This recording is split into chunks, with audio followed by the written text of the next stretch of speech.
Kabanata 3161. 100 metro ang taas ng mahigpit na saradong gate ng palasyo. Sa tarangkahan ay may nakaukit na plaque na may ilang mahiwaga at sinaunang mga karakter. Kahit na pinag-aralan na ni James ang mga karakter ng Elysian noon, hindi niya maintindihan ang mga nakaukit sa plaque. Nilingan niya si Melinda at nagtanong, anong ibig nilang sabihin? Saglit na tiningnan ni Melinda ang plaque at bumulong. May nakasulat na prison ground. Ano? Natarante si James. Napatingin din ang iba kay Melinda na nagtataka.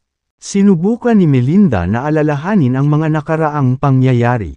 Pagkaraan ng ilang sandali, mahina niyang sinabi, mahabang kwento. Sinabi ni James, lahat tayo ay tainga. Sumagot si Melinda. Noong primeval age, maraming heavens adjudicators ang umiral sa universo.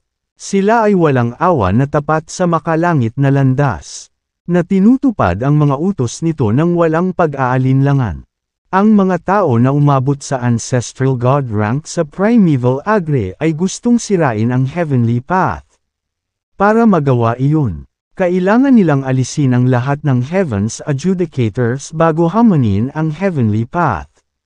Sa hindi inaasahang pagkakataon, ang isang tagapaghatol ng langit ay tumanggi na makita ang mga buhay na nilalang na pinahihirapan at nahuhulog sa kapahamakan dahil sa resulta ng labanan. Kaya, gumawa sila ng isang bilangguan at tinatakan ang kanilang mga sarili sa loob ng lugar, na nanunumpa na hindi kailanman aalis sa lugar. Tumingin si James sa palasyo sa unahan at nagtanong, ang palasyo ba ay ang lugar na itinayo ng Heavens Adjudicator para sa kanilang sarili? Tumango si Melinda at sinabing, talaga, ito ang prison ground na inihanda nila para sa kanilang sarili. Pagkatapos ng maikling pag-iisip, nagtanong si James, nanumpa ang Heavens Adjudicator na hinding-hindi aalis sa lugar na ito. Kaya ano ang mangyayari sa kanila kung gagawin nila iyon? Hindi ko alam ang tungkol dyan. Sagot ni Melinda habang nagdududa ang kanyang ulo. Tanong ni Sylvester, isang malakas na pormasayon ang nakapalibot sa palasyo. Posible bang i-unlock ito? Malungkot na sinabi ni Melinda, hindi ko masisira ang isang formation na itinakda ng isang Heavens Adjudicator. Maliban kung sila ay umalis sa kanilang sariling kusa. Walang paraan upang maabot sila. So nagpunta tayo dito para sa wala? Tanong ni James. Tumingin si Melinda kay James at sumagot ng pampatibay loob. Baka aalis sila sa palasyong ito balang araw. Dapat tayong pumunta. Kahit na mahanap ng Sanctuary of Darkness ang lugar na ito, hindi sila makakalusot sa formation. At hindi rin nila makukumbansi ang Heavens Adjudicator na umalis. Nadismaya si James. Ito ay tila sa loob ng inaasahan ni Melinda. Gayunpaman, nahirapan siyang masira ang lahat ng 30,000 layer ng formation. Hindi na nagdetalye pa si Melinda. Ikinulong niya ang kanyang mga kamay at sinabing, magkikita tayong muli. Pagkatapos magsalita, kumandat ang katawan niya at nawala sa paningin nila. Nagtinginan si James at ang iba na nagtataka. Pagkaraan ng ilang sandali, sinabi ni James, since Melinda has already reassured us nothing will happen, let's head back. Hindi nagtagal ang partido ni James at piniling bumalik sa Paragon Sect. Ang Sanctuary of Darkness Master, Todd, ay hindi umalis. Nakiusap siya para sa tulong ng Heavens Adjudicator sa labas ng itim na palasyo. Gayunpaman, ang kanyang mga pagsusumamo ay sinagot ng katahimikan. Samantala, bumalik si James at ang iba pa sa Paragon Sect. Maraming powerhouses ang nagtipon sa loob ng Paragon Sect. Ang Marshal Reverend ay nakaupo sa pinakamataas na upuan. Bagaman nakaupo siya sa itaas ng lahat, hindi siya nang ahas na bastyusan ang mga tao sa bulwagan. Tiningnan niya si Sylvester at Helvius na nakaupo sa ibaba niya ng may paggalang at maingat na kumilos. Tumingin si Sylvester kay James at nagtanong, Ginoo, Hayden, ano ang susunod nating gagawin? Nag-isip sandali si James at sinabing, naglagay ang Sanctuary of Darkness ng bitag para iligtas natin ang kanilang mga miyembro. Inaasahan kong gagawa sila ng isa pang hakbang sa lalong madaling panahon. Gayunpaman, hindi ako sigurado kung ano ang kanilang pinaplano. Noong una, nagplano si James na maglakbay at maasa ang kanyang kakayahan pagkatapos ng panandaliang pananatili sa Paragon Sect. Habang nagsasanay, nais din niyang hanapin ang mga natitirang materyales na kailangan para buhayin si Emperor Jabari. Hindi masyadong nag-aalala si James na hindi pa niya nahanap ang Ancestral God Rank Elixir. Si Emperor Jabari ay bihasa sa extrapolation path. Hanggat kaya nilang buhayin si Emperor Jabari, matutulungan niya silang mahanap ang Ancestral God Rank Elixir. Sagot ni James, I plan to live in search of some materials. Wala akong masyadong magagawa tungkol sa Sanctuary of Darkness sa ngayon. Kaya ipaubaya ko na sa inyo ang bagay na ito. Bahagyang tumango si Sylvester at sinabing, maaari lang tayong magpatuloy ng hakbang-hakbang. Flick, flak, flick. Biglang narinig ang tunog ng mga yabag. Kaagad pagkatapos, isang magandang babae ang pumasok sa bulwagan.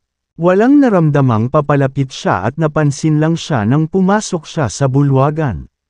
Tumayo ang lahat at tinitigan si Melinda. Ang mga labi ni Melinda ay bumuo ng magandang ngiti at sinabing, hello ulit. Tumingin sa kanya si James at nagtanong, ano ang nagdala sa iyo dito? Pumasok si Melinda sa bulwagan at nakakita ng bakanteng upuan. Matapos maging komportable, ang ngiti niya ay napalitan ng maseryosong ekspresyon. Anuman ang mangyari sa Boundless Realm ay direktang makakaapekto sa kaligtasan ng sangkatauhan sa panahon ng Fourth Calamity. Umiiral ang Sanctuary of Darkness para pigilan ang mga tao na mahanap ang Ancestral God Rank Elixir.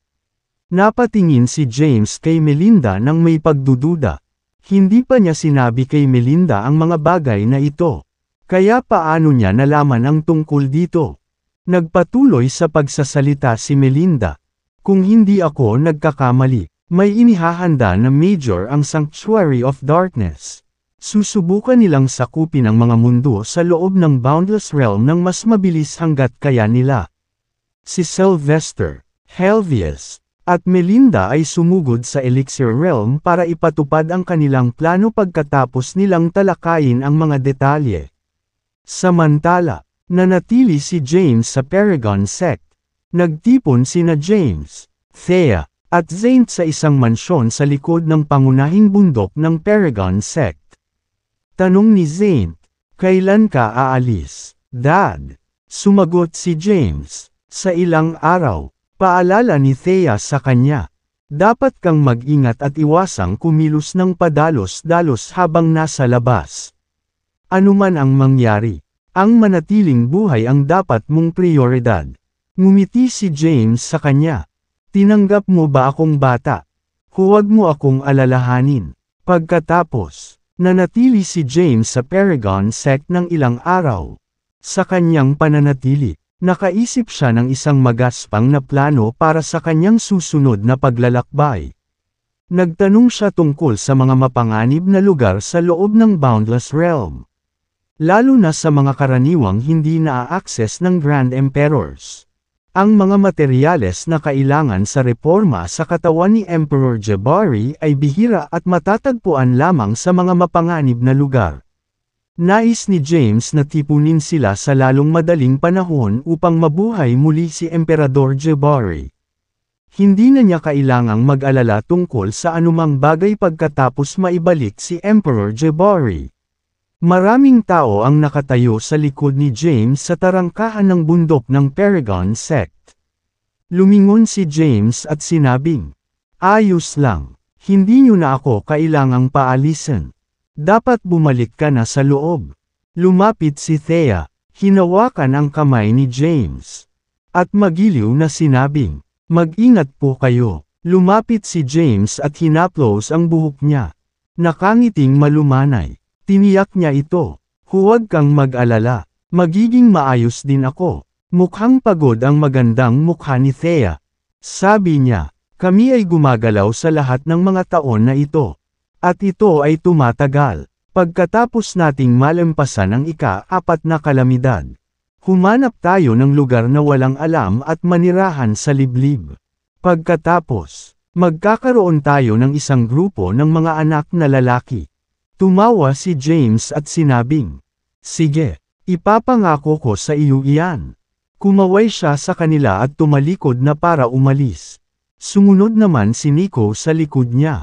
Sa labas ng Eidolon Realm, 2 tao ang nakatayo sa kumikislap na kalawakan. Ang isa ay isang gwapong binata na nakasuot ng puting damit. Ang isa ay isang matipuno. Nasa katanghaliang gulang na lalaki na may kayumangging balat. Tanong ni Nico, saan tayo susunod? James. Sagot ni James, may isang desyerto na planeta malapit sa Eidolon Realm. Tila, ito ay dating isang malawak na mundo ngunit nawasak pagkatapos ng isang tiyak na insidente. Mukhang misteryoso ang planeta. Balak kong tingnan ito. Tanong agad ni Nico. Ang Asher Realm ba ay pinag-uusapan mo? Oo, tumango si James. Sa isang lugar sa outer space ng Boundless Realm. Biglang lumitaw ang kawalan at bumasag sa katahimikan ng lugar. 2 figure ang lumabas sa luha at pumunta sa mabituing espasyo. Ito ay walang iba kundi sina James at Nico. Nang lumitaw ang dalawa, pinagmasdan nila ang kanilang paligid. Sa kadiliman, nakita nila ang isang tiwangwang na planeta. Mayroon itong malawak na lugar. Mula sa di kalayuan, ito'y tila bawal habang nababalot ito ng itim na ambon. Lumapit sina James at Nico at hindi nagtagal ay nakarating na sa paligid nito. Nakasimangot na tiningnan ni James ang itim na ambon sa paligid ng planeta. Bulong niya, ang enerhiya dito ay medyo katulad ng curse power. Gayunpaman, tila mas masama ito kaysa curse power. Pagkatapos magsalita ay humarap siya kay Nico at nagtanong. Bakit ang Asher Realm ay nababalot ng itim na ambon na ito? Umiling si Nico at sinabing, wala akong ideya, matagal nang umiral ang Asher Realm. Imposibleng maalala ang nangyari noong Primeval Age. Gayunpaman, ayon sa mga alingaw-ngaw, ang mga buhay na nilalang sa Asher Realm ay nawala ilang sandali pagkatapos ng Primeval Age. Mula noong insidente, ang lugar na ito ay natatakpan ng itim na ambon. James said pensively, kakaiba yun, kailangan nating tumapak ng maingat. Oo, tumango si Nico. Biglang, isang boses ang nagmula sa celestial abode. Mag-ingat ka, James. May isang bagay tungkol sa planetang ito na wala. Nang marinig ang boses, lumiwanag sa tuwa si James at agad na tumugon. Gising ka na, Emperor Jebari. Sumagot si Emperor Jebari. Nakatulog ako, ngunit naramdaman ko ang kakaibang enerhiya. Ang enerhiya na ito ay pamilyar sa akin. Ganoon ba? Nagtatakang tanong ni James. Anong klaseng energy yan? Saan mo na-encounter dati? Naisip ni Emperor Jebari. Pagkaraan ng ilang sandali, sumagot siya. Nang gumala ako sa isang desyerto na lugar sa universo. Hindi sinasadyang nakapasok ako sa hindi kilalang guho. Dumaan ako sa isang daanan sa guhong ito ngunit naligaw. Inabot ako ng 3,000 epoch bago tuluyang umalis sa lugar. Ang enerhiya dito ay nararamdaman na halos kapareho ng naramdaman ko sa siping iyon. Bagaman tinawag ko itong isang daanan, parang isang hindi kilalang mundo. Walang liwanag sa mundong iyon. At ito ay ganap na nababalot ng kadiliman. Bukod dito, ang makapangyarihan, masasamang espiritu ay nagtago sa dilim. Napakalakas nila. Lahat ng masasamang espiritu na nakatagpo ko ay nasa Emperor rank. Pagkaalis ko sa lugar, nakipagsapalaran ako sa maraming iba pang mga guho. Sa kalaunan, nakahanap ako ng ilang impormasyon tungkol sa lugar. Nakikinig ng mabuti si James. Nagpatuloy si Emperor Jabari. Ang ating universo ay nahahati sa dalawang dimensyon, liwanag at dilim. Ang ating universo ay tinatawag na illuminated world. Samantala, ang madilim na dimensyon ay tinatawag na madilim na mundo. Nalaman ko na ang mga kaluluwa ng mga nabubuhay na nilalang ay papasok sa madilim na mundo pagkatapos ng kanilang kamatayan. Sa madilim na mundo, ang mga kaluluwang ito ay maaaring magpatuloy na mabuhay sa anyo ng masasamang espiritu. Ang madilim na mundo. Nagulat si James sa narinig. Tumango si Emperor Jabari at sinabing, "Oo, ang hindi kilalang mundong napuntahan ko ay ang madilim na mundo. Ang madilim na mundo ay napakasama at nakakatakot. Kahit ako, kaunti lang ang alam ko sa lugar. Ang madilim na mundo ay napakalaki at kasing laki ng ating universo. Naligaw lang ako sa mga panlabas na hangganan ng madilim na mundo. Ngunit naligaw pa rin ako. Kung ako ay naglakbay ng mas malalim sa madilim na mundo, natatakot ako na hindi ako makakalabas dito ng buhay. Ang masamang puwersa sa loob ng madilim na mundo ay may kakayahang kainin ang katawan ng isang buhay na nilalang. Sa kalaunan, kakainin nito ang katawan ng isang tao, na naiwan lamang ang kanilang kaluluwa. Kung tuluyang masira ng puwersa ang iyong katawan, mabubuhay lamang ang iyong kaluluwa sa madilim na mundo bilang isang masamang espiritu. At hindi ka na makakabalik sa mundo na nag-iilaw." Huff! Huminga ng malalim si James. Nahulaan niya na ang pagkawala ng mga buhay na nilalang sa Asher Realm ay nauugnay sa madilim na mundo. "James!" Biglang narinig ni James ang boses ni Nico. "Ano ang iniisip mo?" Bumalik sa katinuan si James at sinabing, "Ay wala lang. Si Nico pala. Narinig mo na ba ang Dark World bago ito?" Umiling si Nico. Nagpapahayag na hindi niya alam.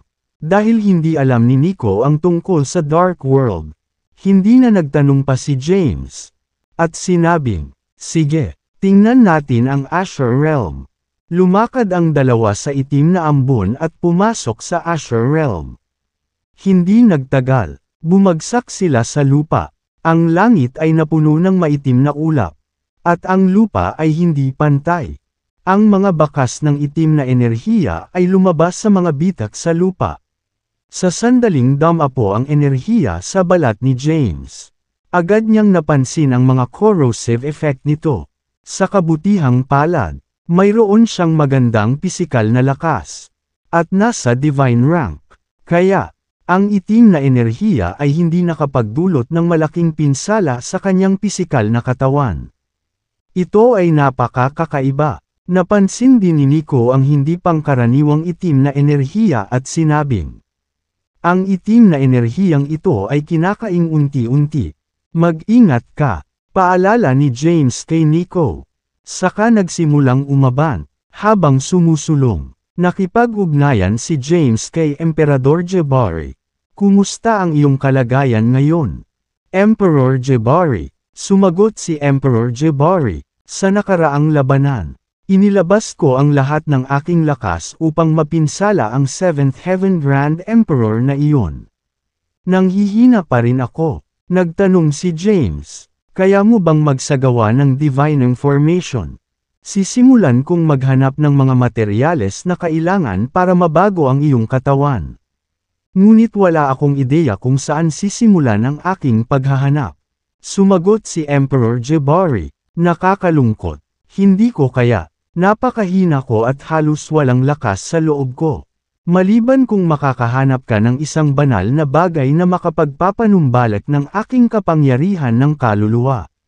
"Wala akong kapangyarihan." Gumawa ng mental note si James, upang mahanap ang mga materyales na kailangan para sa muling pagkabuhay ni Emperor Jabari. Kailangan muna niyang maghanap ng isang bagay upang maibalik ang kanyang soul power. Napansin din ni Nico ang hindi pangkaraniwang itim na enerhiya at sinabing, "Ang itim na enerhiyang ito ay kinakaing unti-unti. Mag-ingat ka." Paalala ni James kay Nico. Saka nagsimulang umaban. Habang sumusulong, Nakipag-ugnayan si James kay Emperador Jabari. Kumusta ang iyong kalagayan ngayon? Emperor Jabari. Sumagot si Emperor Jabari. Sa nakaraang labanan, inilabas ko ang lahat ng aking lakas upang mapinsala ang 7th Heaven Grand Emperor na iyon. Nanghihina pa rin ako. Nagtanong si James. Kaya mo bang magsagawa ng divine information? Sisimulan kong maghanap ng mga materyales na kailangan para mabago ang iyong katawan. Ngunit wala akong ideya kung saan sisimulan ang aking paghahanap. Sumagot si Emperor Jabari, nakakalungkot. Hindi ko kaya. Napakahina ko at halos walang lakas sa loob ko. Maliban kung makakahanap ka ng isang banal na bagay na makapagpapanumbalik ng aking kapangyarihan ng kaluluwa. Wala akong kapangyarihan. Gumawa ng mental note si James upang mahanap ang mga materyales na kailangan para sa muling pagkabuhay ni Emperor Jabari. Kailangan muna niyang maghanap ng isang bagay upang maibalik ang kanyang soul power. Nagpatuloy sina James at Nico sa paglibot sa tiwangwang na planeta. Hindi nagtagal, napadpad sila sa isang lungsod. Bagaman maraming edad na ang lumipas, medyo napreserba ang lungsod. Ang mga pader ng lungsod ay nakatayo pa rin matayog at mapagmataas. Naglakad ang dalawa papasok ng lungsod. Swoosh! Isang malamig na hangin ang umihip sa kanila nang makapasok sila sa lungsod. Nang inig si James nang hindi sinasadya. Mag-ingat, Nico. Sa totoo lang. Pagkatapos ng maingat na pagsasaalang-alang, nagpasya si James na sabihin kay Nico ang katotohanan tungkol sa kanyang lakas. Ano yun, James? Seryosong tumingin si Nico kay James. Sabi ni James, actually, napakahina ng cultivation base ko. Ito ang eksaktong rango na nakikita ng iyong divine sense. Nasa divine rank lang ako. Ha! Nagulat si Nico sa revelasyon. Paliwanag ni James. Ang aking katawan ay nawasak minsan sa nakaraan. At ang aking kasalukuyang katawan ay nabago gamit ang isang Grand Emperor's Natal Demonic Lotus. Dahil dito, ang aking pisikal na katawan ay nagtataglay ng malaking lakas. Mayroon ding 9th Heaven Grand Emperor na nakatira sa loob ng aking celestial abode. Sa pamamagitan ng paghiram ng ilan sa kanyang lakas, maaari kong tawagin ang kapangyarihang nakatago sa loob ng aking pisikal na katawan. Matapos marinig ang paliwanag, agad na naintindihan ni Nico si James.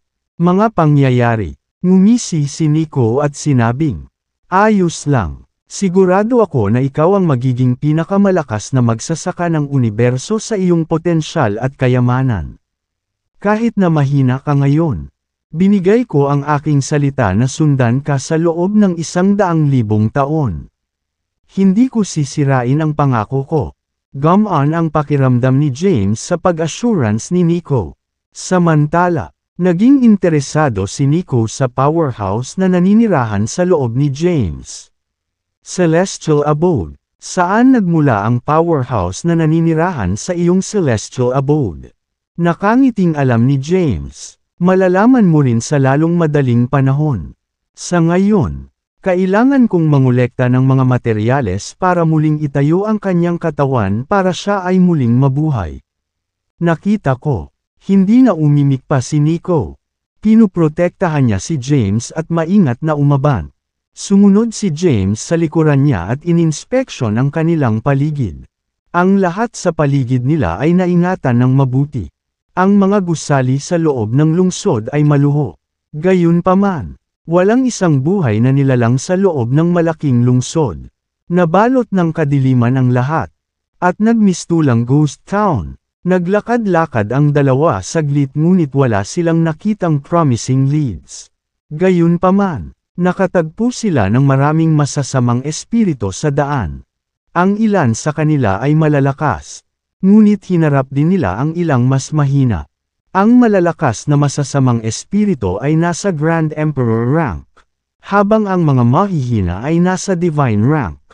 Paminsan-minsan, nakatagpo sila ng ilang masasamang espiritu sa Sage rank. Ang lungsod ay puno ng masasamang espiritu. Pagkaraan ng ilang sandali ay nakasalubong nila ang halos 100 sa kanila. Nagulat si James sa sitwasyon. Sa normal na mga kalagayan, ang mga kaluluwa ng mga nabubuhay ay magkakawatak-watak pagkatapos ng kamatayan. Kakaunti lang ang nagiging masasamang espiritu. Ngunit kakaiba, ang lungsod na ito ay puno ng masasamang espiritu. Nang marinig ito, biglang naisip ni Nico ang isang posibilidad at napabuntong hininga. Maaaring napuksa ang mga buhay na nilalang ng Asher Realm. Kaya ba sila nawala bigla? Nakaupo si James sa isang lotus na posisyon sa isang bulubundukin sa loob ng Asher Realm at nakalubog sa kanyang cultivation. Kulang ang mga halaman sa paligid ng bulubundukin. At ang tanging makikita ay ilang itim na malalaking bato. Tumayo si Nico sa gilid at pinagmasdan si James. Nalinang na ni James ang kanyang sword path Ausia, curse Ausia, at ang 5 elemental Ausias. Sa kabuuan, mayroon siyang 7 Ausia. Sa sandaling iyon, sinusubukan niyang linangin ang yin at yang Ausias. Natutunan niya ang heavenly transformation at alam din niya ang demonic transformation ni Thea. Bukod pa rito, nalinang na niya ang heavenly power at demonic power.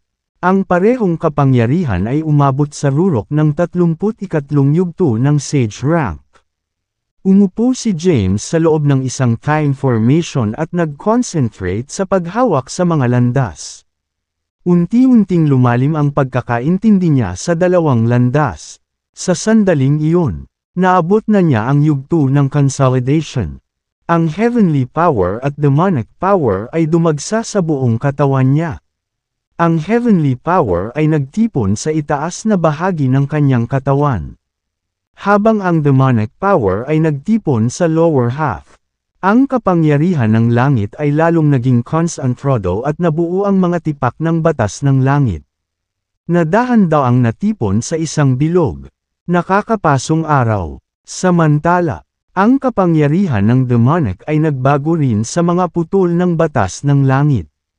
Pagkatapos ay nagtipon ang mga shards upang bumuo ng isang maliwanag na buwan. Ito ay isang tagumpay. Tumayo si James. Pagtayo niya, biglang nag-transform ang mga mata niya.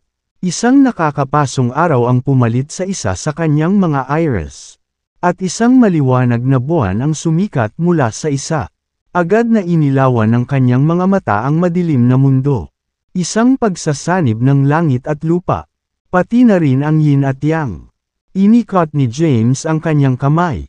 At nagsanib ang nakakapasong araw at maliwanag na buwan upang bumuo ng bagong puwersa. Napakalakas ng puwersa at naging sanhi ng panginginig at pagbaluktot ng paligid. Ilang bitek ang nabuo sa kalawakan. Ito ay malakas. Huminga ng malalim si James. Kaagad pagkatapos nito, pinaalis niya ang nakakapasong araw at maliwanag na buwan. Binawi ni James ang kanyang lakas at naglakad palabas ng time formation. Pinuprotektahan siya ni Nico sa buong panahong ito. Nang makitang umalis si James sa time formation, ngumiti si Nico at sinabing, "Congratulations, James! Nakabuo ka ng isa pang Ausia. Sa kabuuan, mayroon kang 9 sa kasalukuyan at naabot mo na ang limitasyong pinapayagan ng landas sa langit." Oo, napabuntong hininga si James at sinabing, "Sa wakas ay nilinang ko ang 9 na Ausia. Sa dami ng tinataglay ko, magiging mahirap ang pagdaan sa susunod na consolidation." Kung may iba pang nakaalam sa adhikain ni James, tiyak na nabigla sila. Ang mga taong maaaring bumuo ng pangalawang Ausia ay itinuturing na mga kahanga-hanga. Bihira para sa mga tao na may kakayahang bumuo ng ikatlong Ausia. Ang mga maaaring bumuo ng pang-4 na Ausia ay kabilang sa pinakamahusay sa pinakamahusay. Ang paglilinang ng 9 na Ausia ay isang astronomical na tagumpay. Gayunpaman, nais ni James na linangin ang ika-10 at basagin ang record ng universo.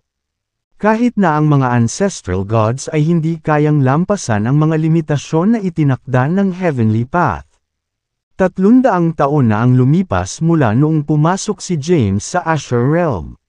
Siya ay gumagala sa buong planeta sa lahat ng oras na ito at humihinto lamang paminsan-minsan upang linangin. Sina James at Nico ay nakatagpo ng maraming panganib sa daan. Buti na lang at malakas si Nico para harapin sila. Saan tayo susunod? James. Tumingin si Nico sa paligid. Itinuro ang unahan. At sinabing, iyan lang ang lugar na hindi pa natin napupuntahan. Tumayo si James at tumingin sa direksyon na itinuro ni Nico. Ang lugar sa unahan nila ay nababalot ng itim na ambon. At imposibleng makita kung ano ang nakalampas dito. Kahit nasa kanilang divine senses, hindi nila maramdaman kung ano ang nakatago sa likod ng itim na ambon. Sabi ni James, parang hindi karaniwan ang lugar na iyon. Ang aking divine sense ay hindi nakakakita sa ambon. Kung tama ang hula ko, ang lugar na iyon ay maaaring nauugnay sa pagkawalan ng mga buhay na nilalang ng Asher Realm. Matapang na sinabi ni Nico.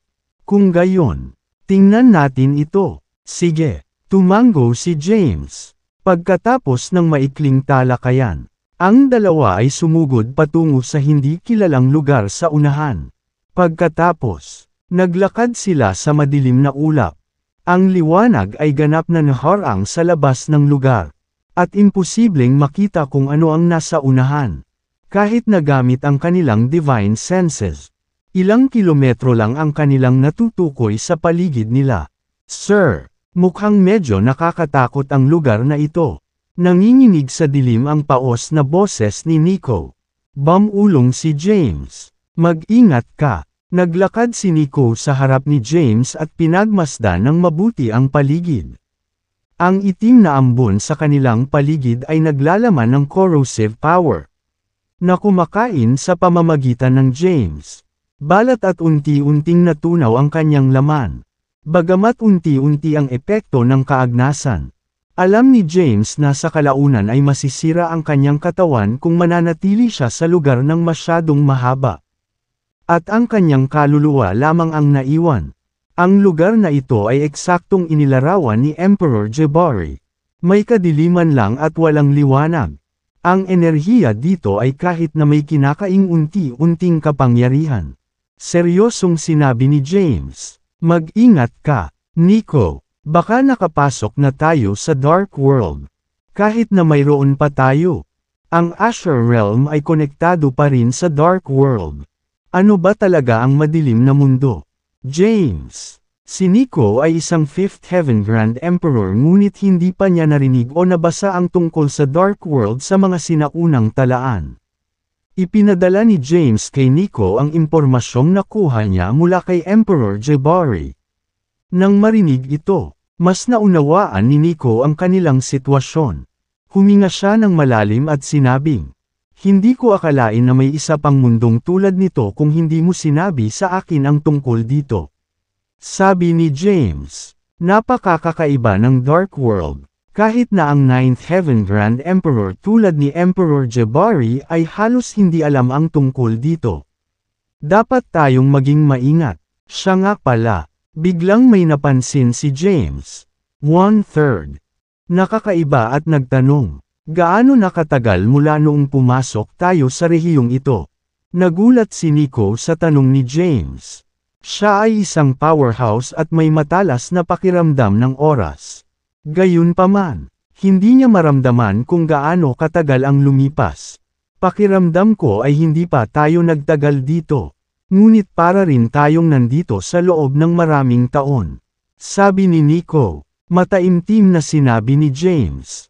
Baka naligaw tayo. Nabanggit ni Emperor Jabari na madaling mawala sa Dark World.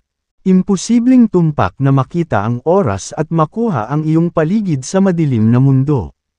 Tanong ni Nico. Kung gayon, ano ang dapat nating gawin ngayon?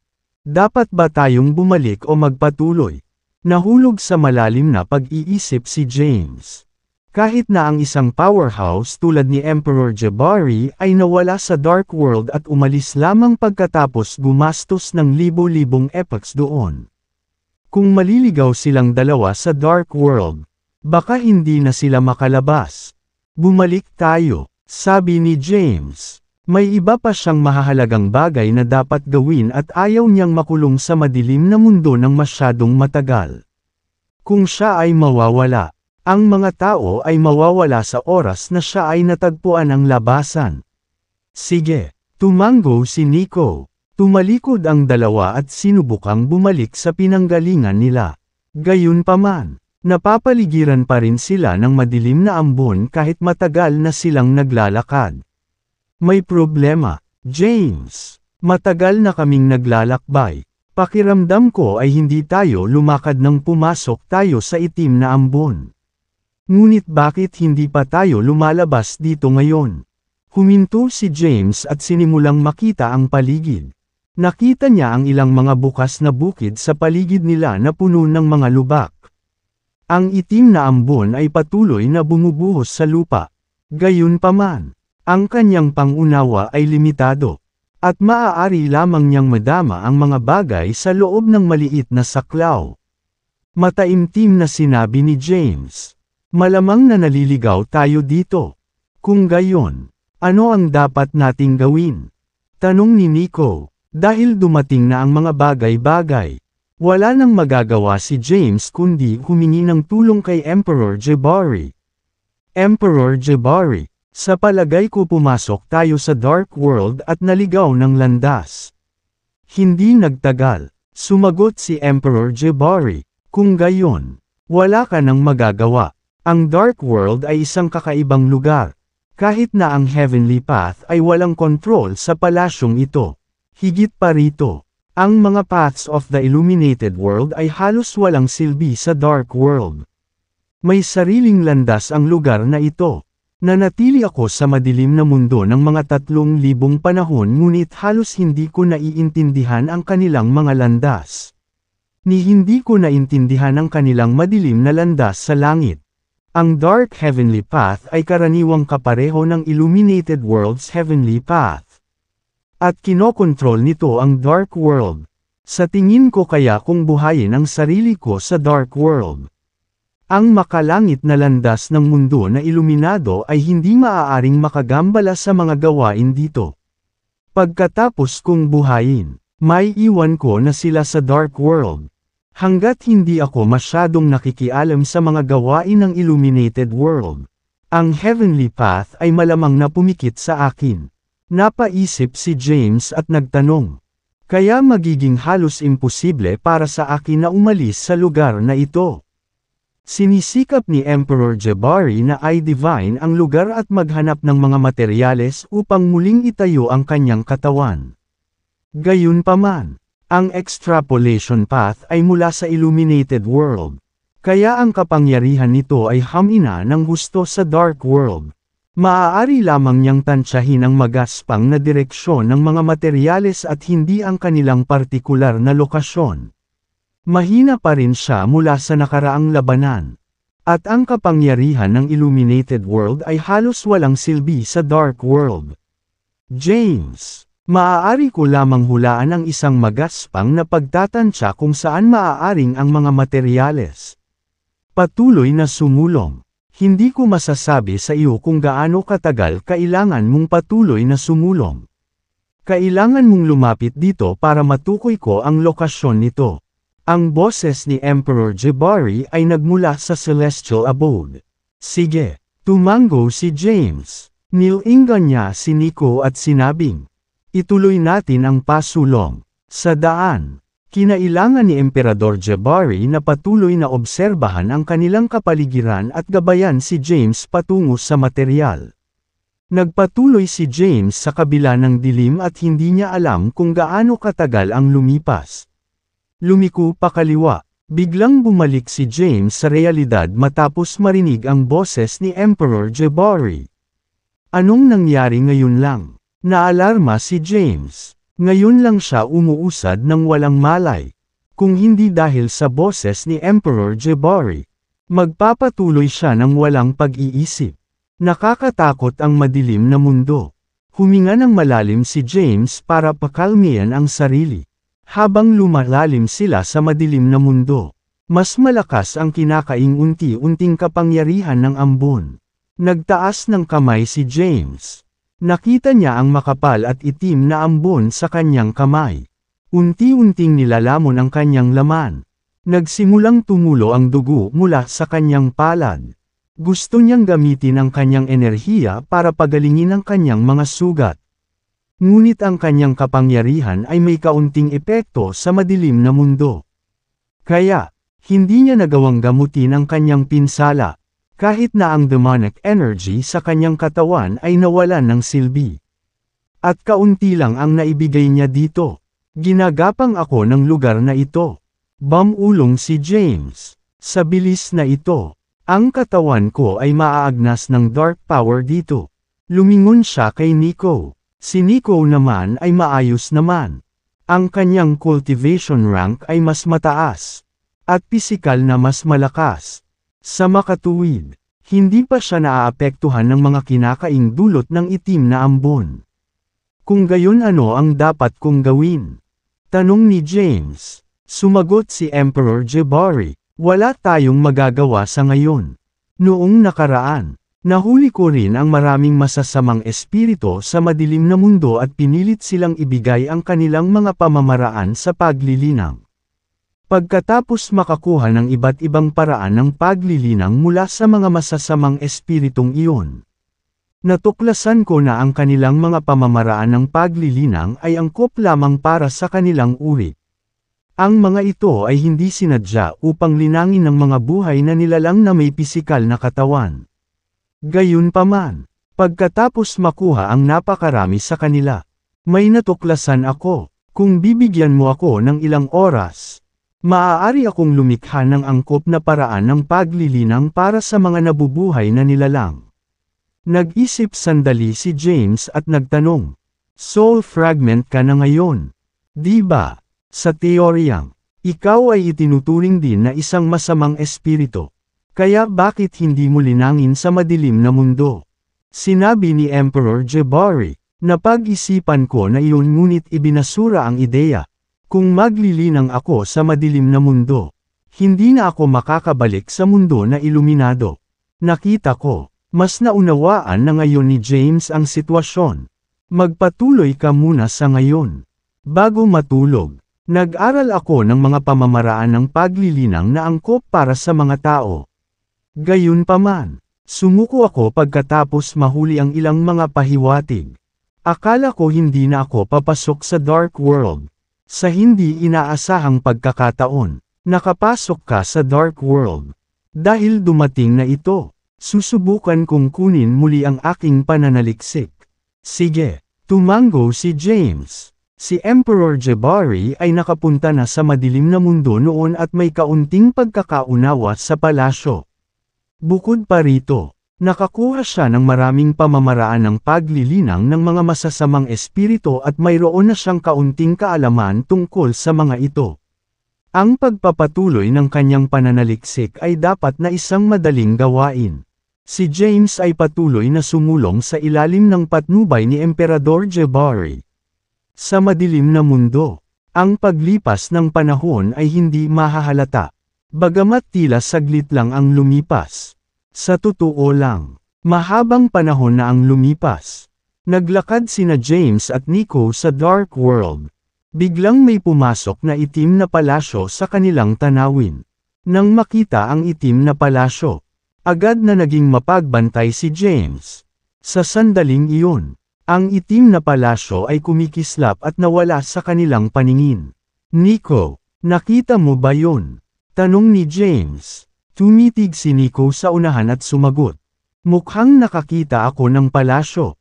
Ngunit nawala ito sa isang kisap mata. Matapos makuha ang kumpirmasyon ni Nico, sigurado si James na hindi siya nagkakamali. Inis kanya ang paligid. Ngunit limitado ang saklaw ng kanyang perception. Mula sa lugar na nararamdaman niya. Walang abnormal. James. Sa sandaling iyon, ang boses ni Emperor Jabari ay nagmula sa celestial abode. Nararamdaman ko ang isang material dito na maaaring magamit upang baguhin ang aking pisikal na katawan. Tuwang-tuwa, nagtanong si James. Ano iyon? Sumagot si Emperor Jabari.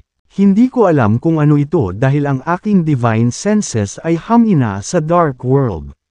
Kung hindi dahil nakarating na ang extrapolation path ko sa Grand Sage Realm. Hindi ko ito mararamdaman. Nagtanong si James. Nasaan ito? Sabi ni Emperor Jabari. Malapit lang. Hanapin mong mabuti. Ang madilim na paligid ay naliwanagan at mukhang walang pinagkaiba sa labas ng mundo. Isang palasyo ang lumitaw sa kanilang paningin. Ang mga puting liwanag na spot ay patuloy na lumitaw mula sa palasyo. Ang mga ilaw mula sa palasyo ay nagliliwanag sa paligid. Ang liwanag ay kumalat at nilamon ang kadiliman, na nagpapaliwanag sa lugar. Gayunpaman, ang liwanag ay hindi kumalat sa malayo at nanatili lamang sa loob ng ilang kilometro. Saklaw, sa kabila ng ilang kilometrong hanay, ang mundo ay nababalot pa rin ng kadiliman. Sumulong sina James at Nico patungo sa itim na palasyo. Hindi nagtagal, nakarating na sila sa gate ng palasyo. Napaisip si James. Ito siguro ang palasyong nakita natin ngayon. Tumango si Nico. Malamang. Napatingin si James sa palasyo. Mahigit 30 metro ang taas ng gate ng palasyo. May ilang kakaibang karakter ang nakaukit dito. Bukod pa rito, ang palasyo ay napapalibutan din ng itim na enerhiya. Gayunpaman, ang mga puting ilaw ay patuloy na lumilitaw mula sa itim na enerhiya. Nakikilala mo ba ang mga salita? Nico, tanong ni James. Saglit silang tinignan ni Nico. Saka umiling. Masyado silang malalim. Hindi ko sila kilala. Lumingon si James para tanungin si Emperor Jabari sa Celestial Abode. Emperor Jabari, nakikilala mo ba ang mga salita sa tarangkahan ng palasyo? Pinagmasdan ni Emperor Jabari ang itim na palasyo mula sa loob ng Celestial Abode. Pagkatapos pag-aralan ang mga salita, sinabi niya, marahil ito ay ancestral script. Naintriga kaagad si James nang marinig na ancestral script iyon. Ang ancestral script ay ang tekstong ipinasa sa pagitan ng mga ancestral god. Dahil ginamit ang ancestral script, ang itim na palasyo ay dapat na nauugnay sa mga ancestral gods. Nagpatuloy si Emperor Jabari. James, nararamdaman ko na ang materyal na kailangan ko ay nasa itim na palasyong ito. Titingnan ko kung mabubuksan ko ang gate. Naglakad si James palapit sa itim na palasyo at hinawakan ang gate. Pagkatapos, nagpakawala siya ng kaunting lakas. Kriek, sa kaunting puwersa, itinulak ang pintuan ng palasyo. Sa sandaling bumukas ang gate ng palasyo.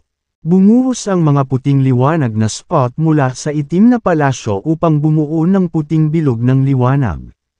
Kinusot-kusot ni James ang kanyang mga mata habang nakapikit ang liwanag. Maya-maya, nasanay na rin siya sa nakakasilaw na liwanag. Pumasok si James sa itim na palasyo. Matapos makapasok sa gate ng palasyo, nakarating siya sa isang malaking bulwagan.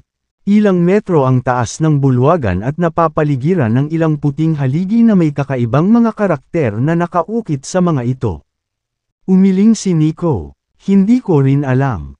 Akala ko bihasa na ako sa universo na ito.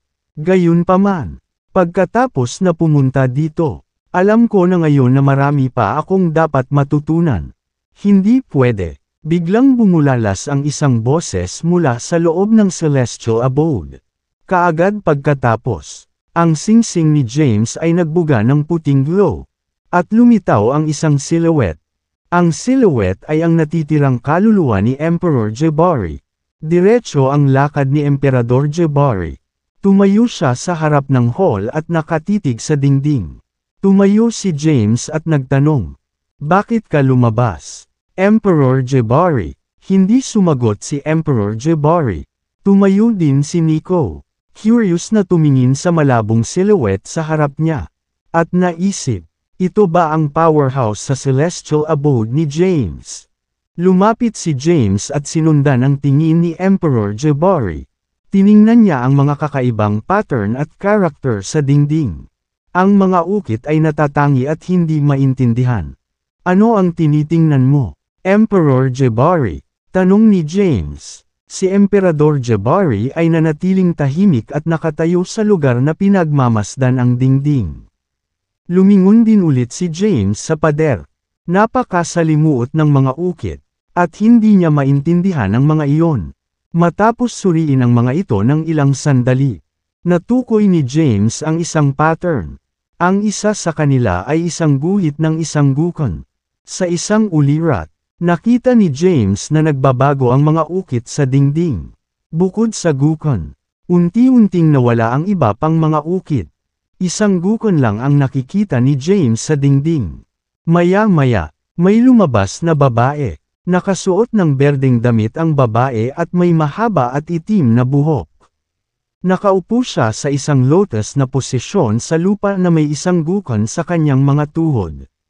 Narinig ni James ang magandang himig ng gukon na umalangaw sa kanyang mga tainga. Sinubukan niyang tingnan ang mukha ng babae ngunit hindi niya magawa kahit anong pilit niya. Habang sinusubukan niyang makita ang mukha nito, mas lumalabo ito. Dahan-dahan ding lumabo ang katawan ng babae. Sa kalaunan, nawala siya at bumalik sa gukon sa dingding. Muling lumitaw ang iba pang kakaibang ukit sa dingding. Bumalik sa katinuan si James. Napatitig siya sa dingding. Ngunit hindi iyon nagbago. Napakamot siya ng ulo at bamulong. Anong nangyari? Siya ito. Siya talaga. Narinig ni James ang pag-ungol ni Emperor Jabari. Nilingan niya si Emperor Jabari at nagtanong. Sino ang sinasabi mo? Emperor Jabari, sino ang babaeng yun? Ano ang na-decipher mo mula sa mga ukit? Sa pamamagitan pa lamang ng gukon na nakaukit sa dingding. Alam na ni Emperor Jabari na si Yukia ay napunta sa lugar na ito. Hindi niya alam ang totoong pangalan ni Yukia. Tinanong niya ang kanyang pangalan noon. Ngunit tumanggi itong sabihin sa kanya. Tanong ni James, ano ang nakasulat sa dingding? Emperor Jabari, bakit nakakasigurado kang kanina pa siya nandito? Umiling si Emperor Jabari at sinabing, hindi pa ako sigurado. Ang ancestral script ay talagang malalim. At kahit ako ay hindi agad maintindihan sa kabila ng natutunan ko ito noon. Ang tanging paraan para maunawaan ito ay sa pamamagitan ng pagpasok sa Ancestral God rank. Dahil hindi ito maisip ni Emperor Jabari, isinantabi ni James ang paksa. Inilibot niya ang paningin sa paligid. Bukod sa gate, wala nang ibang daanan. Pagkatapos, tinanong niya, Emperor Jabari, nabanggit mo na mayroong isang material dito na magagamit mo upang baguhin ang iyong katawan. Tama ba? Saan iyon? Walang nagmamadali. Hayaan mong pag-aralan ko sandali ang mga ukit na ito.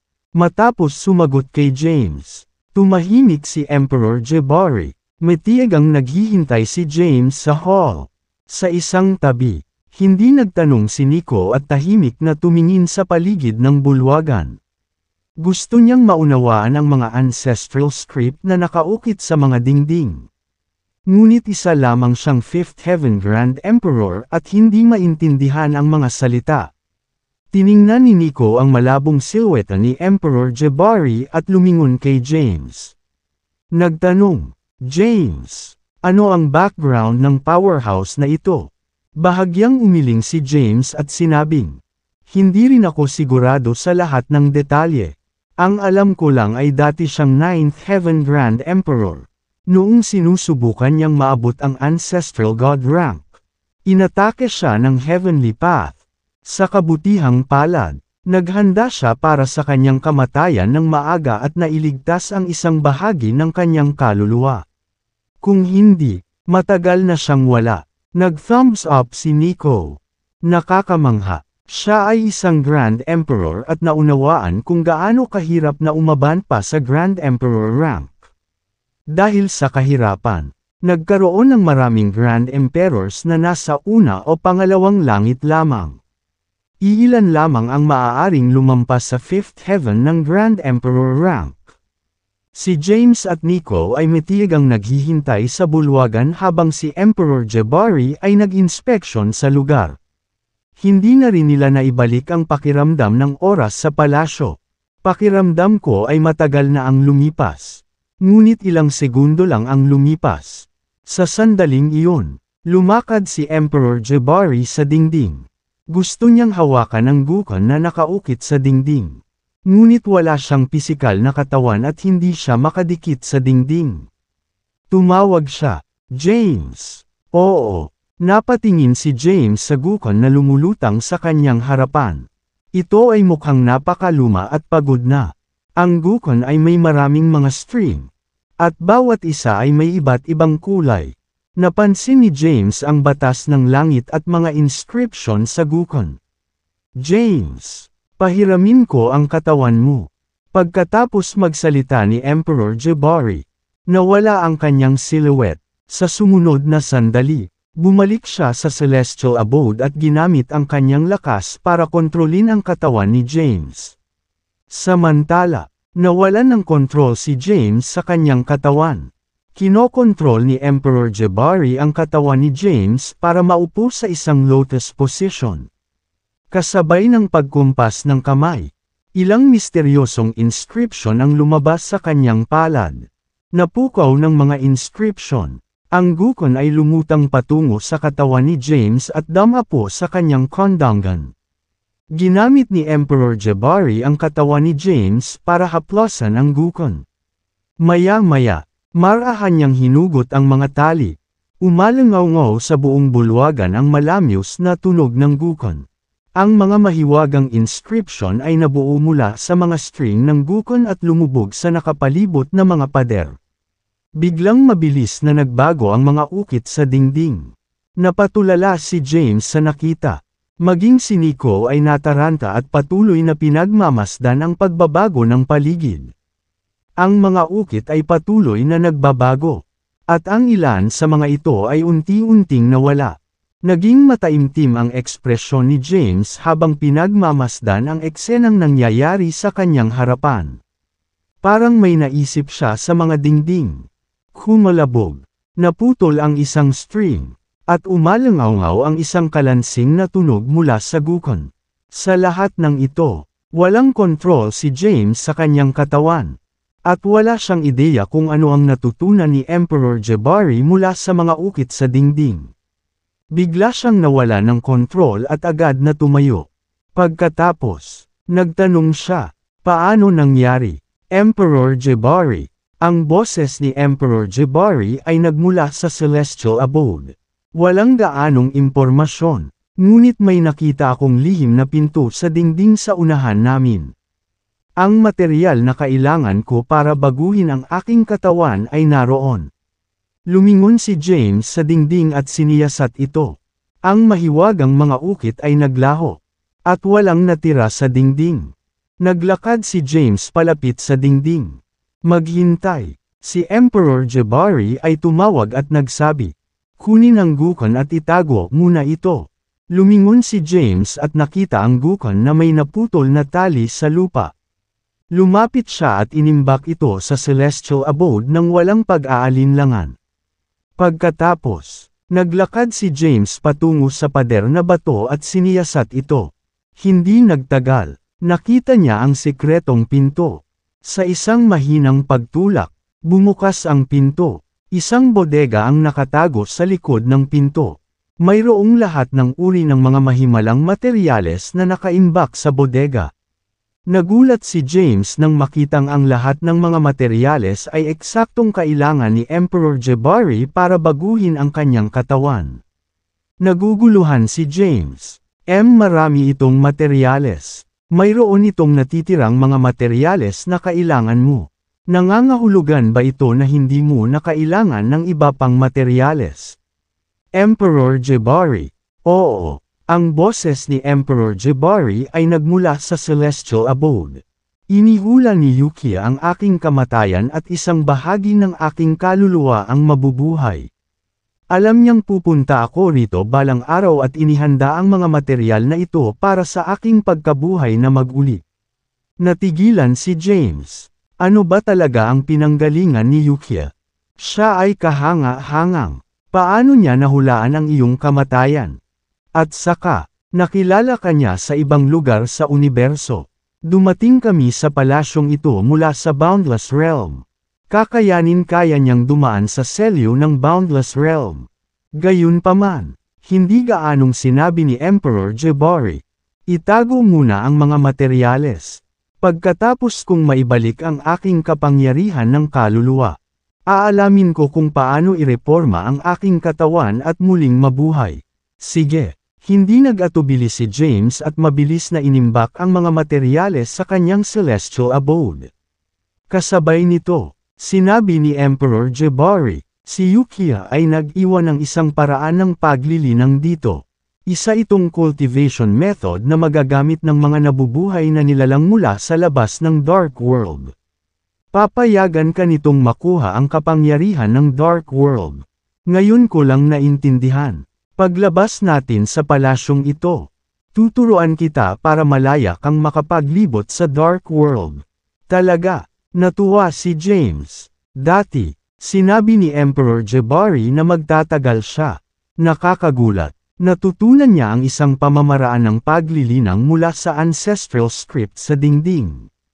Ang boses ni Emperor Jabari ay nagmula muli sa celestial abode. Ma'am, partikular na iniwan ni Yukia ang Gukon. Siya rin ang nag-iwan ng mga ukit sa dingding. Kasama ang paraan ng paglilinang. Tanong ni James, kung gayon, ano ang susunod nating gagawin? Sumagot si Emperor Jabari, ang palasyong ito ay gawa sa batas ng langit. Ngayong nawala na ang ancestral scripts. Malapit nang mawala ang palasyo. Pinakamabuting umalis sa lalong madaling panahon. Nang matapos ni Emperor Jabari ang kanyang mga pangungusap, ang paligid ay nagsimulang kumalat sa mga kislap ng liwanag. Ang mga pader ay nagsimulang masira ng mabilis. At ang palasyo ay nawala sa paningin. Ang mga kislap ng liwanag ay unti-unting naglaho sa dilim. Bumalik sa itim ang paligid. Anong nangyari? Nabigla si Nico sa mga biglaang pangyayari. Ipinaliwanag ni James. Ang palasyo ay nabuo sa pamamagitan ng batas ng langit. Ang mga ancestral script na sumusuporta dito ay nawala. Kaya ang palasyo ay hindi na umiral. Pagkatapos, sinabi rin ni James kay Nico ang tungkol sa pagkontrol ni Emperor Jabari sa kanyang katawan at pagtuklas ng ilang impormasyon mula sa ancestral scripts. Kabilang ang paraan ng paglilinang. Tanong ni Nico, kung gayon, ano ang susunod? Dito tayo nagpapahinga. Naka-lotus position si James. Hintayin na lang niya si Emperor Jabari na ituro sa kanya ang paraan ng paglilinang na magagamit niya habang nasa madilim na mundo. Pagkatapos, kailangang mabawi ni Emperor Jabari ang kanyang soul power.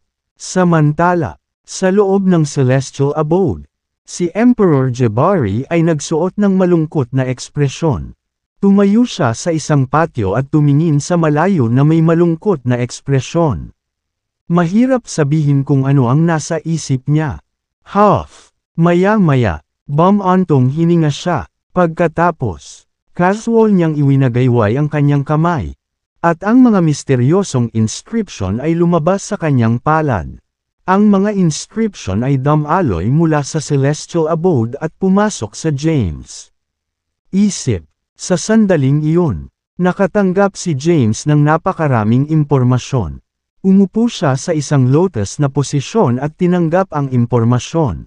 Makalipas ang mahabang panahon, natanggap ni James ang kumpletong impormasyon. Kamangha-manghang, huminga ng malalim si James at bumulong. Imposible para sa isang buhay na nilalang na may pisikal na katawan na linangin sa madilim na mundo. Gayunpaman, ang misteryosong Yukia na ito ay lumikha ng isang pamamaraan. Dahil magtatagal bago mabawi ni Emperor Jabari ang kanyang soul power, binalak ni James na gamitin ang oras upang maunawaan ang paraan ng paglilinang nakakatanggap niya lamang mula kay Emperor Jabari. Alam ni James na matagal na niyang pinagsasama ang kanyang kaluluwa sa kanyang pisikal na katawan. Pakiramdam niya ay pinahihirapan siya ng sakit sa panahon ng proseso. Ngunit ngayon ay ayos na siya. Matapos pinuhin ni James ang ilang dark power sa kanyang katawan. Tuwang-tuwa siya. Bagamat mahina pa rin ang kapangyarihan at hindi man lang makabuo ng pag-atake ng palad. Ito ay isang magandang simula para sa kanya upang matagumpay na pinuhin ang dark power. Sagana ang dark power sa dark world. At kaya niyang sumipsip hanggat kailangan. Dahil dito, napakabilis ng kanyang cultivation speed. Matapos magtanim ng kaunting kapangyarihan. Pansamantalang itinigil ni James ang kanyang paglilinang. Ngayong natapos na niya ang unang hakbang. Ang natitira ay sandali na lamang. Ang pangunahing inaalala niya sa ngayon ay si Emperor Jabari. Tinanong niya si Emperor Jabari sa loob ng Celestial Abode. Gaano katagal pa bago mo simulan ang pagbabago ng iyong pisikal na katawan? Sumagot si Emperor Jabari. Hindi mo kailangang mag-alala tungkol sa akin sa ngayon. James, pagkatapos kong mabawi ang aking soul power, gagamitin ko ang mga materyales para baguhin ang aking katawan. Ipapaalam ko sa iyo pagdating ng panahon. 2/3. Sige, sa pagtiyak ni Emperor Jabari, nagtanong pa si James. Nag-concentrate siya sa kanyang cultivation. Sumisipsip ng dark power mula sa ambon. Patuloy na tumaas ang dark power ni James habang lumilipas ang panahon. Dalawang figure ang nakaupo na naka-cross-legged sa lupa sa dilim. Natahimik ang paligid. Ang oras ay tila wala sa dark world. Ang dalawang figure ay nakaupo sa mga posisyong lotus ng ilang sandali. Ngunit tila isang kawalang hanggan ang lumipas. Ito ay walang iba kundi sina James at Nico. Lalong lumakas ang aura ni James. Bigla siyang nagmulat ng mata. Pagkagising niya ay nakaramdam siya ng matinding sakit sa buong katawan at hindi niya mapigil ang mapasigaw sa sakit. Sa tabi niya, agad na nag-react si Nico at nagtanong. Anong problema, James? Iniunat ni James ang kanyang kamay at hinawakan ang kanyang dibdib na may masakit na tingin. Mayroon na siyang makabuluhang dark power sa kanyang katawan. At naabot na nito ang rurok ng 33rd stage ng Sage rank. Sa isa pang pagpapabuti, maaabot ng kapangyarihan ang Divine rank. Gayunpaman, naapektuhan ng dark power ang kanyang katawan. O posible bang mayroong isang paraan ng paglilinang na nagpapahintulot sa akin na bumuo ng isang madilim na ausya na hindi ko nakuha? Nahulog sa malalim na pag-iisip si James ngunit hindi niya moari kung ano ang nangyari. Dahil sa hindi niya masabi, inalis ni James ang problema sa ngayon. Ang layunin niya sa paglinang ng dark power ay upang maiwasan ang pagkawasak ng kanyang pisikal na katawan. Ang dark power sa kanyang katawan ay sapat na malakas upang pigilan ang kanyang katawan na masira habang nasa dark world. Matapos bumalik sa katinuan, nilingon ni James si Nico at sinabing, ayos lang ako. Tinitigan ni Nico si James. Kahit na ang mga kapangyarihan mula sa illuminated world ay hamina sa dark world. Si Nico ay isa pa ring Fifth Heaven Grand Emperor. Kahit hamina na ang lakas niya, powerhouse pa rin siya. Nakikita ng kanyang divine senses ang dark power na nabuo sa katawan ni James. Naramdaman ni Nico na malapit nang maabot ni James ang divine rank at malapit na siyang bumuo ng ausya. Wala na bang ibang paraan para bumuo ng ausya? Tanong ni Nico. Bahagyang umiling si James at sinabing, ang madilim na kasulatan na ipinasa sa akin ni Emperor Jabari ay may mga tala lamang kung paano maa-absorb ang madilim na kapangyarihan. Wala itong kinalaman sa pagbuo ng isang dark ausya. Saglit na nag-isip si Nico at sinabing, sigurado akong hindi ito magiging magkaiba sa mga diskarte ng illuminated world. Sa kabila ng pagiging magkaibang mundo, ang asensya ng paglilinang ay pareho. Maaari mong subukang gawin ito gamit ang parehong pamamaraan mula sa illuminated world. Sige, susubukan ko. Tumango si James. Umupo si James sa posisyong lotus at muling nagsagawa ng cultivation method. Ang madilim na kapangyarihan ay nagsimulang dumaloy sa mga meridian ng kanyang katawan.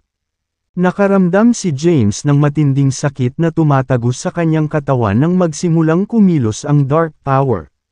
Ang dark power ay nagdulot ng kakulangan sa ginhawa sa kanyang pisikal na katawan at kaluluwa. Pakiramdam ni James ay parang ang dark power ay isang hindi tagmang puwersa sa kanyang katawan at kaluluwa. Gamulong-gulong siya sa lupa sa sakit. Naputol ang kanyang mga meridian. At may mga bahagyang bitek sa kanyang katawan. Agad na tumigil si James sa paglilinang at pinigilan ang kanyang dark power. Nang makita si James na puno ng dugo, nagtanong si Nico, "Paano ito?" Umiling si James at sinabing, "Hindi uubra. Ang dark power sa aking katawan ay umabot na sa punto ng pagbuo ng isang ausya. Gayunpaman, hindi makayanan ng aking katawan ang buong lakas ng dark power. Hindi yun dapat mangyari." Hinaplos ni Nico ang kanyang baba at sinabing, "Anong problema? Hindi ba tugma ang dark power sa iyong pisikal na katawan? O dahil ba nalinang muna ang siyam na usya at hindi ka na makabuo ng isa pa?" Umiling si James. Kahit siya ay hindi moari kung ano ang mali. Marahil ay hindi kumpleto ang madilim na kasulatan. At hindi niya magawang ganap na magkatugma ang madilim na kapangyarihan sa kanyang pisikal na katawan. Ang kanyang pagkabigo ay maaaring dahil din sa pagkakaroon na ng siyam na usyas. Sa kabila ng pagiging nasa madilim na mundo, pinigilan ng madilim na landas sa langit ang mga buhay na nilalang na bumuo ng 10 ausya at maaaring pinipigilan siya. Maaaring parusahan o patayin siya ng heavenly path kung ipagpapatuloy niya ang kanyang mga pagtatangka. Hindi sigurado si James kung ano ang problema. Hindi ito pinagalitan ni James. Kung kaya niyang linangin ang isang dark ausya ay nasa kapalaran. Ang pangunahing inaalala niya ay kung gaano na siya katagal sa dark world. Bukod pa rito, nag-aalala rin siya tungkol sa pagbawi ni Emperor Jabari. Sabi ni James, "Nico, pumasok tayo sa Celestial Abode para tingnan." Sige, tumango si Nico. Pagkatapos, dinala ni James si Nico sa Celestial Abode. First time ni Nico na pumasok sa Celestial Abode ni James. Siya ay isang Grand Emperor at maaari ring lumikha ng katulad na lugar. Kaya naman hindi na siya masyadong nagulat. Sa loob ng lungsod ng Celestial Abode, si Emperador Jabari ay naglilinang sa isang patio. Biglang itinulak ang gate ng courtyard. Naglakad si James patungo sa rebulto sa looban at nagtanong, "Kumusta ka, Emperador Jabari?" Nabuhay ang estatwa. Pagkatapos ay lumitaw ang isang silhouette. Bahagyang nag-iba ang hitsura ni Emperador Jabari. At kitang-kita ang kanyang mukha. Ngumiti siya at sinabing, "I'm doing well." Sa mga materyales na naiwan ni Yukia, mayroong Emperor rank herbs na maaaring mag-restore ng soul power. Nabawi ko na ang halos kalahati ng soul power ko. Gayunpaman, kailangan kong baguhin ang aking pisikal na katawan upang magpatuloy sa pagpapagaling. "Congratulations, Grand Emperor," nakangiting sabi ni James. Ngumiti si Emperor Jabari at casual na ikinaway ang kanyang kamay. Isang malaking bilang ng mga materyales ang lumitaw sa kanyang harapan. Ang lahat ng mga materyales ay gagamitin upang baguhin ang kanyang pisikal na katawan. Nang itaas ni Emperor Jabari ang kanyang kamay, lumitaw ang mga misteryosong inscription mula sa kanyang palad. Pagkatapos, isang malakas na puwersa ang dumaan patungo sa mga materyales na nasa harapan niya. Ang mga materyales ay nagsimulang pinuhin at naging likido. Sa huli, ang likido ay tumigas at nabuo ang isang pisikal na katawan. Ang hitsura ng pisikal na katawan ay kahawig ni Emperor Jabari. Napakadali para sa isang kakilakilabot na powerhouse na tulad niya na baguhin ang isang pisikal na katawan para sa kanyang sarili. Sa isang maikling sandali, naghanda siya ng isang bagong katawan. Tiningnan ni Emperor Jabari ang pisikal na katawan sa kanyang harapan at sinabing, ang mga materyales na nahanap namin ay ang pinakamaganda sa pinakamahusay sa universo. Ang defensive strength ng pisikal na katawan na ito ay katumbas ng sa isang 7th Heaven Grand Emperor. Pagkatapos ng aking muling pagkabuhay, ang aking lakas ay magiging isang ika-4 o ika-5 langit na Grand Emperor. Gayunpaman, magiging madali para sa akin na maabot muli ang aking kapanahunan. Nang marinig ito ni James ay nakahinga ng maluwag. Hanggat mabubuhay na muli si Emperor Jabari, hindi na niya kailangang mag-alala tungkol sa anumang bagay sa hinaharap. Maaaring sugpuin ni Emperor Jabari kahit ang makapangyarihang puwersa, ang Sanctuary of Darkness, sa isang tame-time na ekspresyon. Sinabi ni Emperor Jabari, gayunpaman, patay na ako sa landas sa langit. Hindi ako sigurado kung parurusahan ako ng heavenly path pagkatapos ng aking pagkabuhay na mag-uli. Si Emperor Jabari ay parang isang kriminal na hinatulan ng kamatayan. Ngunit kung sa anumang paraan ay matagpo ang buhay, muli siyang huhulihin ng mga kinauukulang awtoridad pagkatapos matuklasan ang kanyang pag-airal.